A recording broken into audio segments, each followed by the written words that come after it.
So I think you've heard tonight two very different visions for our country. One that is focused on the future, and the other that is focused on the past, and an attempt to take us backward. But we're not going back. And I do believe that the American people know we all have so much more in common than what separates us, and we can chart a new way forward. And a vision of that includes having a plan, understanding the aspirations, the dreams, the hopes, the ambition of the American people, which is why I intend to create an opportunity economy, investing in small businesses, in new families, in what we can do around protecting seniors, what we can do that is about giving hardworking folks a break and bringing down the cost of living. I believe in what we can do together that is about sustaining America's standing in the world and ensuring that we have the respect that we so rightly deserve, including respecting our military and ensuring we have the most lethal fighting force in the world. I will be a president that will protect our fundamental rights and freedoms, including the right of a woman to make decisions about her own body and not have her government tell her what to do. I'll tell you, I started my career as a prosecutor. I was a DA, I was an attorney general, a United States senator, and now vice president. I've only had one client, the people. And I'll tell you, as a prosecutor, I never asked a victim or a witness, are you a Republican or a Democrat? The only thing I ever asked them, are you okay? And that's the kind of president we need right now.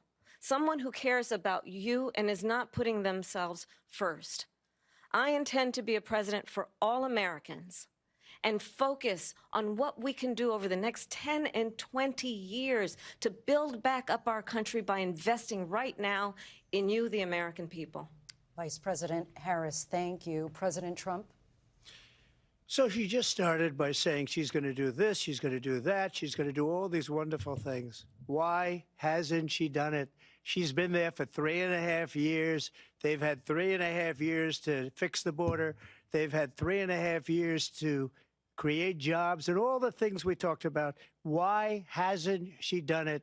She should leave right now, go down to that beautiful White House, go to the Capitol, get everyone together and do the things you want to do, but you haven't done it, and you won't do it because you believe in things that the American people don't believe in. You believe in things like we're not going to frack. We're not going to take fossil fuel. We're not going to do things that are going to make this country strong, whether you like it or not. Germany tried that, and within 1 year, they were back to building normal energy plants. We're not ready for it. We can't sacrifice our country for the sake of bad vision. But I just ask one simple question. Why didn't she do it? We're a failing nation. We're a nation that's in serious decline. We're being laughed at all over the world. All over the world, they're laughed. I know the leaders very well. They're coming to see me. They call me. We're laughed at all over the world. They don't understand what happened to us as a nation. We're not a leader.